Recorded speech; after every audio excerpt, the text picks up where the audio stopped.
this has been going on forever. Did you say Colin Quinn's on the phone? Okay. Colin's on the set of Crashing, so we have to take this call right now.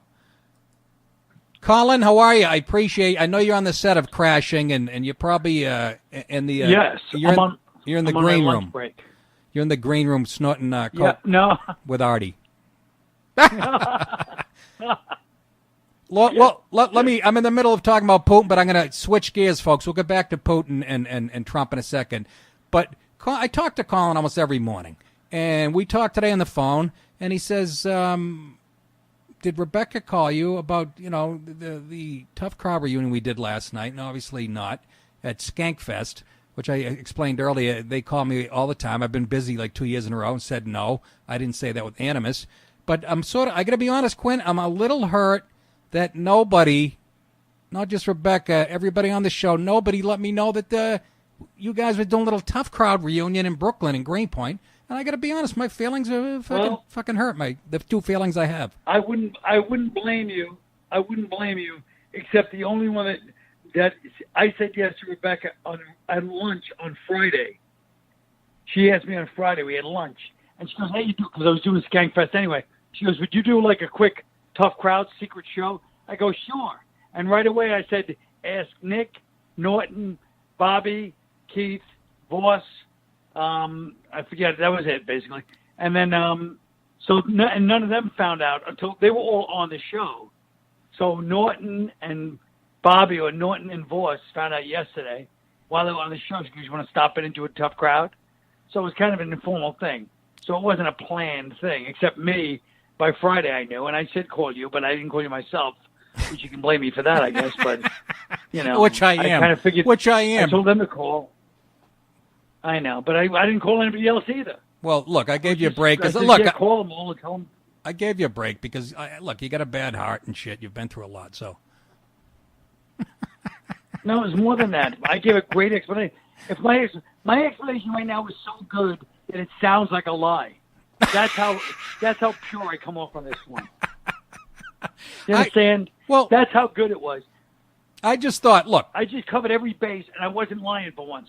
You said about me once, about Tough Crowd, and you said, I'm quoting you, it was you or my dad.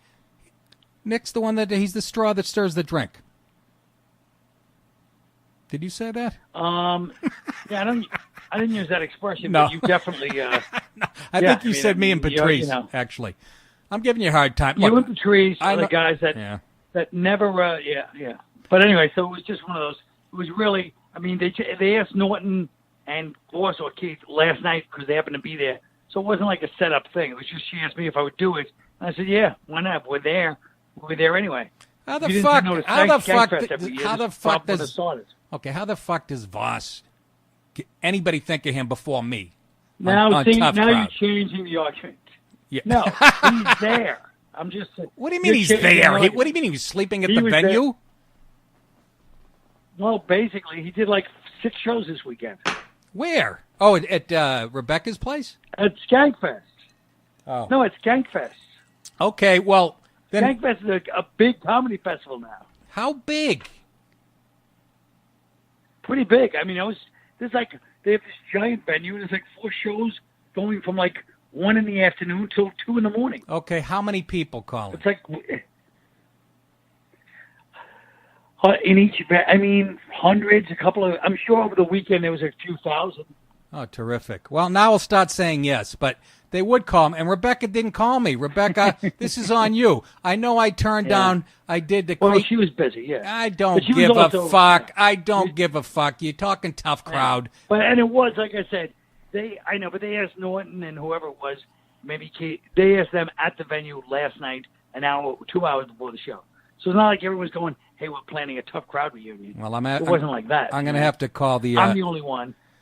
And I apologize for my responsibility. Oh, bullshit. I should have That's all right. called you, but I didn't call anybody. All the shit you've done. Look, you put me on Tough Crowd in the first place, but I'm calling Keith Robinson at the daycare center or the nursery where he... A lot of good that did you. No, I'm calling him, I said, to find out through his interpreter. I said there's a lot of... I said getting on Tough Crowd, a lot of good that did. It did just fine. Just fine. I sold 6 T-shirts this week, so don't fucking bust my balls.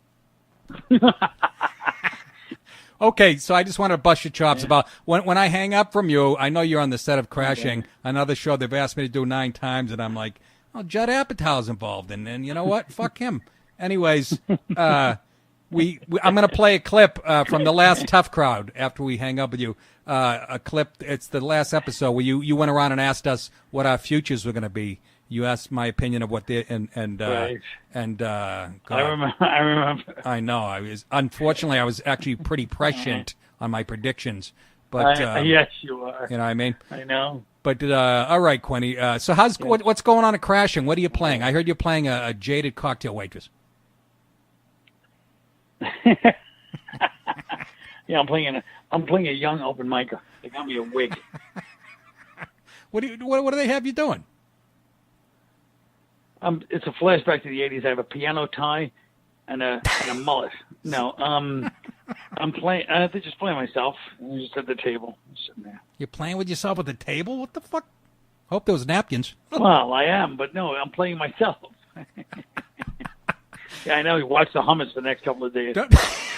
Don't touch the hummus for the next 2 days, believe me. Hey, the hummus has some grease on the top. Hey, I know you. That's like Louis. Louis had me play myself, and Horace and Pete. You pretty much played yourself.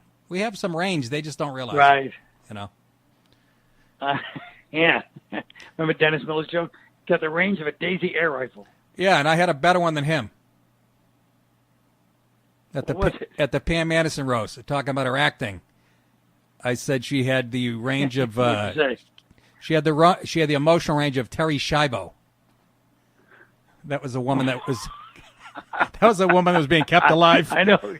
The two twinks, I know. my two producers said they're like 17 years old. They're laughing their balls off. Apparently they know who Terry Schiavo is. Holy Christ. All right, Quinny, I'll let you go. Kids Google everything. You tell Artie I love her, Talk to you man. And tell Rebecca she better watch she better watch her back. No. I'm kidding. All right, I'll talk to you later. All right, bye-bye. The great Colin Quinn. Love you. Gotta love him. He's on the set of Crashing, which is shot down. What isn't shot at the Comedy Cellar? Everything but making Middle Eastern food, that movie. But he took time out of his busy day. Let's go to some footage of the last Tough Crowd episode. We can go back and forth, you know. You can do close-ups on me a little bit.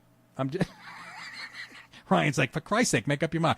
Let me set this up. This is the last episode of Tough Crowd, and Colin went around and asked us, Nick, what do you see that this Jim's future? What do you see, Geraldo? And vice versa. So obviously, I'm playing when he asked me what these guys' futures were after Tough Crowd, and this is what I said.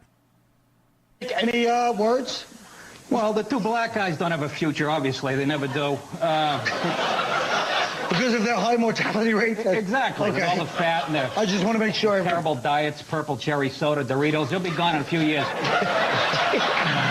The gunshots and the projects. Norton will be the only guy in the 21st century to die of some type of chlamydia. And Geraldo, he went to law school. He'll Go back to Oh, this punk. You know what? Am I a punk? You know what? You know what? And you know why he's a sucker, man. This dude is a sucker, man. He just played himself. Tell me, he just said, I'm gonna die of some type of heart attack. He gonna die. Everybody gonna be dead. Yeah. Except for good old prepared Geraldo. Because Geraldo got a show coming on. You ass-kissing, greasy.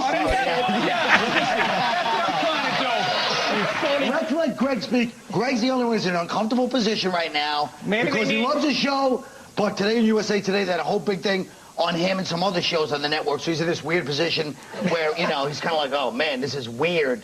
Greg, now let me did just explain to you, Greg. What's that? Does your show need a janitor? He's sitting right next to you. Greg. And that's the essence.